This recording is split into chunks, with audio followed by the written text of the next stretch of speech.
So, ayun, bumili tayo ng panibagong accessories para sa CB natin. Motowolf version 8 na CP holder.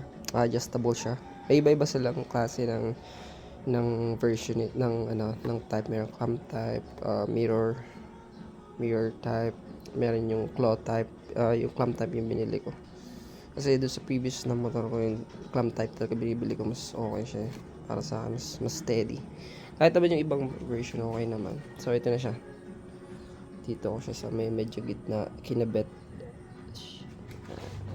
Medyo yan, parang pantay. Pero adjustable yan. Adjustable yan, dalawa yung ano niya dito. Yan, hindi ko alam kung anong tawag yan. Adjustable ball ba ito or what.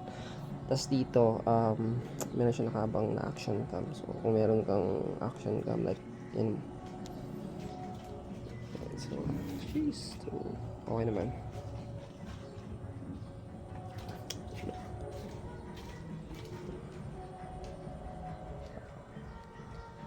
Okay, so yun lang.